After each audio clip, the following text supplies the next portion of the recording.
પાટણ શહેરમાં જનતા હોસ્પિટલના મુખ્ય માર્ગ પર ગેરકાયદેસર રીતે વૃક્ષ કાપવામાં આવતા શહેરમાં ચર્ચાનો વિષય બન્યો છે। પ્રાથમિક વિગતો મુજબ સ્માઇલ દાંતના દવાખાના ડોક્ટર દ્વારા પોતાના સ્વાર્થ ખાતર આ વૃક્ષ કાપવામાં આવ્યું હોવાની સ્થાનિકોમાં આશંકા વ્યક્ત કરવામાં આવી રહી છે।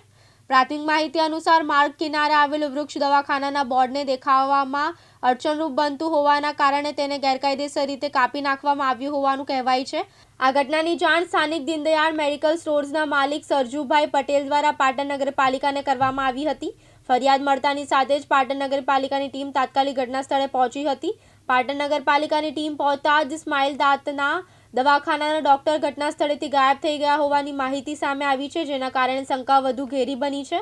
પાટણ નગરપાલિકાની ટીમે સ્થળ પર પહોંચીને ગેરકાયદેસર રીતે કપાયેલા વૃક્ષનું પંચનામું તૈયાર કર્યું હતું। ત્યારબાદ કપાયેલા વૃક્ષના લાકડાને સેવા હેતુસર હિન્દુ સ્મશાન ભૂમિ મોકલવામાં આવ્યા હતા। આ સમગ્ર પ્રક્રિયા દરમિયાન સ્થાનિક લોકો પણ મોટી સંખ્યામાં એકત્રિત થયા હતા અને ગેરકાયદેસર વૃક્ષ કપાણ સામે રોષ વ્યક્ત કર્યો હતો।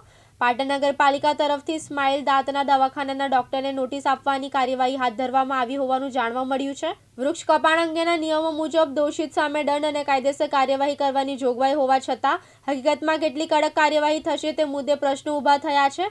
હવે પાટણ શહેરવાસીઓની નજર પાટણ નગરપાલિકા પર મંડાઈ છે કે ગેરકાયદેસર રીતે વૃક્ષ કાપનારા સામે કડક કાર્યવાહી થશે કે પછી મામલો દબાવી દેવામાં આવશે।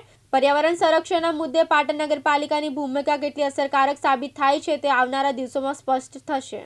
કેમેરામેન હાર્દિક સોલંકી સાથે ઉપેશ પંચાલ, દિવ્યાંગ ન્યૂઝ, પાટણ।